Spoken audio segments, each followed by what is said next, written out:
Hello all. I'm Himanshu Sharma from CS Department second year. So the topic of today's presentation is shortest job for scheduling. We'll be seeing both preemptive and non-preemptive. Let us see the introduction part first. Shortest job first scheduling is particularly an algorithm which is used in operating system. As the name suggests, shortest job first scheduling prioritizes the execution of the shortest job first. So basically it sees the job which has the minimum burst time. By burst time I mean to say the execution time. Suppose the two processes arrive at the same time but having the different burst time, so we'll be choosing the process which has the smallest burst time or the execution time. In this case we are saying preemptive. So by preemptive we are trying to say that first cpu, suppose if process first process goes into cpu, then cpu will complete that process completely, then will take the new process. So it means that there is no chances of preemption here, process will not get preempt here. In second type we'll be seeing the preemptive. It is as similar as to what we have seen in the above, but in this the change is that the process get preempt. Suppose if at a particular time a new process arrive with shortest burst time, so the previous process which is in cpu will get preempt for some time, and then the new process will enter the cpu. So there is preemption happening here, so it is preemptive in nature. Now we will be seeing its advantages and disadvantages. First we'll be seeing shortest job first advantage. So the very first advantage is that maximum throughput. By throughput, we are referring to the number of tasks that the system can handle per unit time. So in this particular scheduling algorithm, we'll be having maximum throughput. And the second advantage is that minimum average waiting time and turnaround time. In this, the more emphasis is being on the fact that the CPU should not be idle. Now, talking about its disadvantages, the very first disadvantage is that the process may suffer starvation. As we have seen earlier, that in this particular criteria, CPU will not like in this process will not get preempt. So the next process has to wait. Thus, the process might suffer starvation in this particular algorithm. The second disadvantage is that it is not implementable because the exact burst time for the process can't be known in advance. Yes, it is true, because in real life scenario we don't know what is the execution time of some particular process. Thus, this particular this particular disadvantage is the most significant one here. Now, going towards the preemptive type, the advantages and disadvantage. The very first and very important advantage of shortage of first, which is the preemptive type, is that it makes the process of the job faster than the previous algorithm. And it is somewhere similar to shortest remaining time first. So this is also the same, but it is obviously preemptive type. The disadvantage is that there will be context switching. So context switching will be increased in this particular preemptive type. If context switching increases, then CPU has to pay more attention towards its processing. Thus processing time will also get increased. Thus this is a very big disadvantage of this particular type. Now, coming towards some terminologies, we need to understand some terminologies before going to see any example of it. Arrival time. Arrival time is that time at which process enters the queue or the ready queue. Burst time. Burst time is nothing but the execution time. It is the time taken by the process to complete its execution. Completion time is the time at which process completes its execution. As simple as that. Turnaround time is basically total time that the process need to complete its execution, like the time from the moment it has entered the queue and plus it has completed its execution and then left. So that particular process, the total time is the turnaround time, waiting time. So the process, uh, the waiting time is the time the process will be that the process is is the time it wait its arrival in the waiting queue and the time it is fully executed. Now what does that mean? That means that the process has to wait for some time in some of the cases before its execution. So that time before doing its execution is waiting time.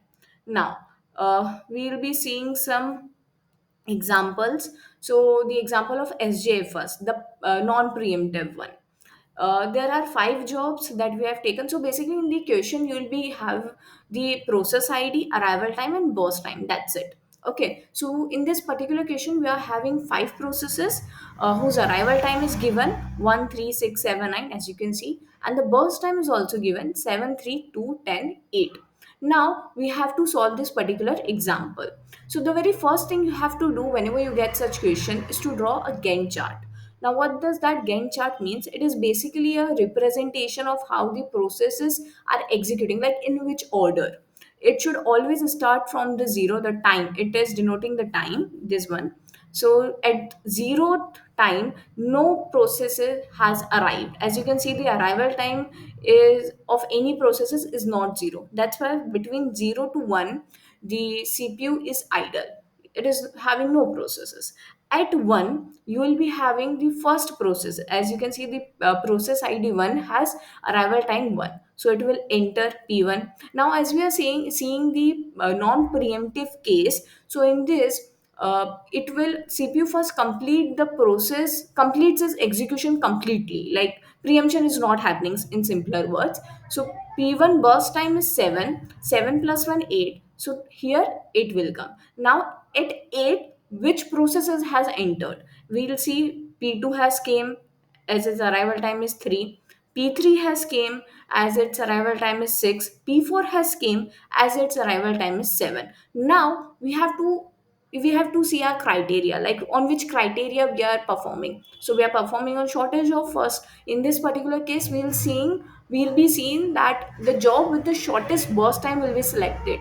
So among these three, two, three, four, the processes has the shortest burst time, which is P3, third PID of 3, which is having 2. The burst time is 2. Obviously, 2 is smaller than 3 also, and then 10 also. So P3 will get selected. P3 gets selected. Now its burst time is 2. 8 plus 2 is 10. Now at 10, which processes has entered? Obviously, till P4 earlier only had came. By 10, now P5 also have came. Now we'll be seeing that again we'll use the same criteria. The job with the shortest burst time will be selected. So we have P3, P2 already been selected. So now P1 and P3 will not be seeing. Now 2 has the burst time 3, 4 has 10, 5 has 8. So P2 will get selected as it has shortest burst time. Now among P4 and P5 we'll be seeing, so among P4 and P5 shortest burst time is of P5. P5 will get selected, and at the end P4 will get selected. So you have to do nothing. You have to just select the process according to its arrival time first, and if more than one process is coming at the same time, then you have to use the criteria which is shortest job first. And in this particular category, you have to see the job with the shortest burst time. So we have done this. And how we have written this 8, 10, I think it is clear, because at one arrival time P1 has came and its burst time is 7. So 7 plus 1 is 8. We have written it. So accordingly you have to write this. Now we'll be seeing this all, what are these terminologies. As before I have just discussed what does that mean. Now we'll be seeing the numerical part of it. So completion time, as you can see, P1 complete time is 8. We'll be writing 8. P2 complete time is 13. We'll be writing 13.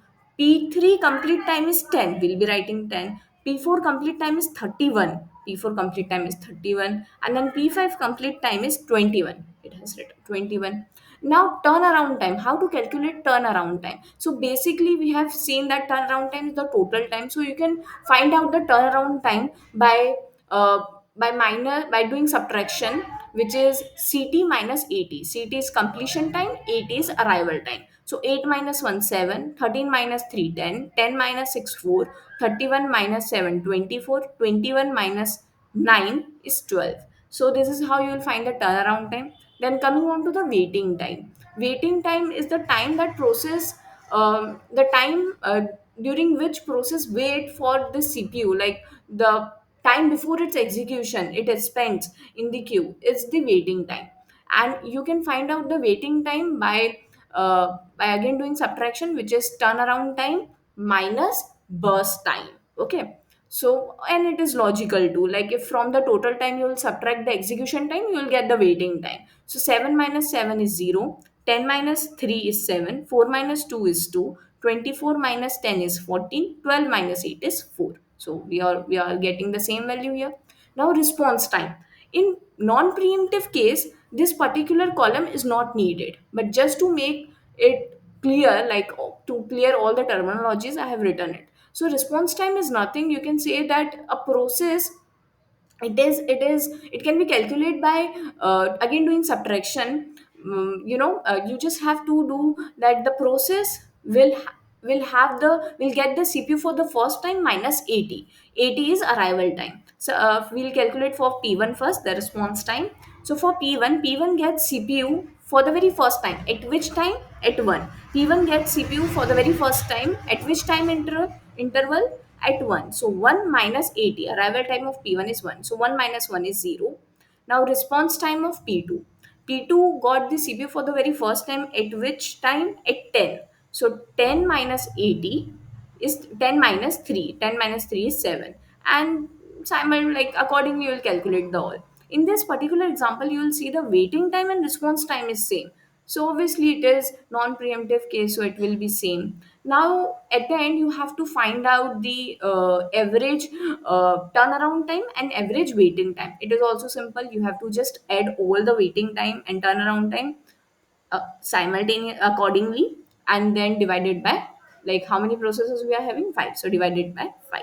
Now we'll be seeing the shortest job first, preemptive case. In preemptive, the process gets preempt, like if at particular time interval, if new processes has arrived whose burst time is shorter than the process which is already in the CPU, so the previous process will get preempt and the new process will enter. So this is what preemption means. So first you will get this table, and then you have to draw the Gantt chart, and then you will find more terminologies as we have seen before. So obviously in the question you will be given with process ID, arrival time, and burst time. Burst time is execution time. Arrival time is the time at which process comes in the queue. So this Gantt chart you have to prepare by yourself. Okay. So first at zero. At zero, which process came? P1 came. So we'll write P1.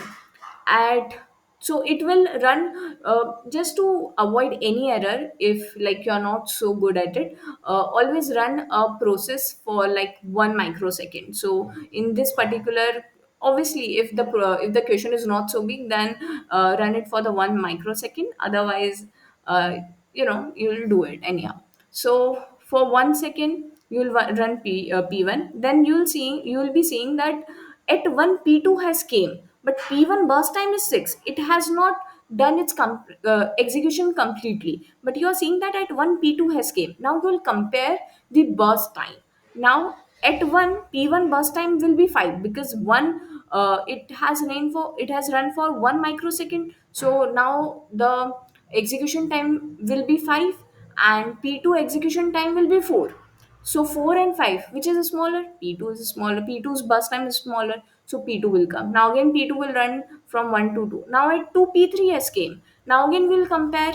So P1 having 5, P2 has 3, and P3 has 2. Which is the smaller? Obviously P3. So P3 will execute. Now you will be seeing that P3 will complete its execution. Why? Because its burst time is although the smaller. So it will complete its execution. Now at 4, P3, now suppose if we run P3 from 2 to 3. So obviously P4 also has came. But at this time, the P3 burst time will be 1. 1 is the smallest among all of them. So P3 will execute again for 1 second. Anyhow, coming to the P2, how P2 has came. So P3 has completed its execution at 4. Now, as you can see, we are having P2 3, P4 is also 3. So we are having two processes whose burst time is also same, and obviously they are available at this particular time. Now, which process you will select? So in this particular scenario, you have to go with first come first. Like whichever process come first, you have to select that. So P2 has came first, yes. And if the arrival time is all, then go with the ID. Anyways, so P2 has came first, so we'll select the P2, and then P2 will run for the uh, like it will complete its execution, and then P4 will come. P4, why? Because obviously this was 5, and this was, if I'm not wrong, this was P4 was starting, like its burst time is 3, so P4 will come, it will complete its execution, so 10, and then P1 will come, and it was having the remaining burst time like of 5, so 10 and then 5. So this is how this Gantt chart is prepared. Now let's see, this is like how this correct, like already we have seen how this complete time, turnaround time, waiting time, response time came, but for again, just to make it little clear, we'll again see.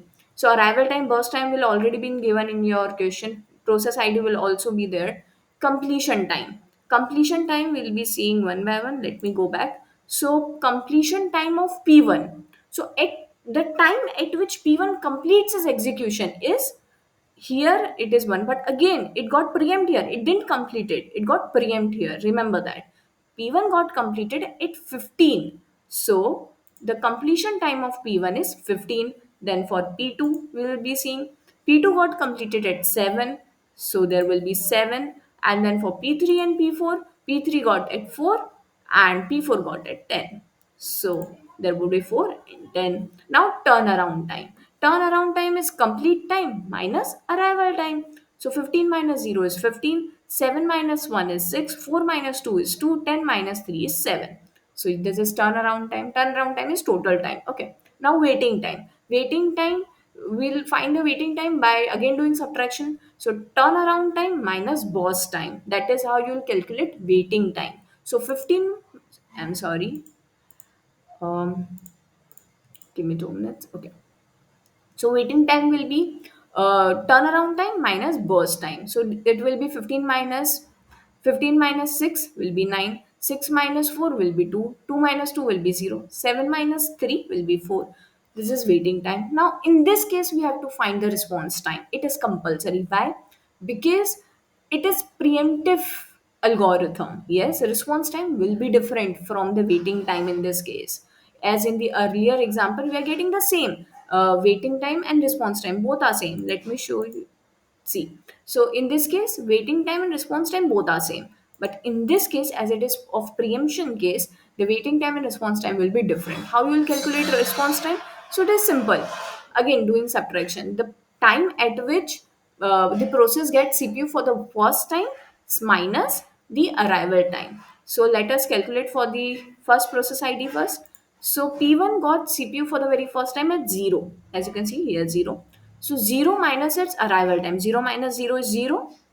So it will be 0. For P2, P2 got CPU for the very first time at 1. So 1 minus its arrival time, which is also 1. So 1 minus 1 is also 0. So 0. For P3, P3, I'm sorry. Okay, 2 minutes.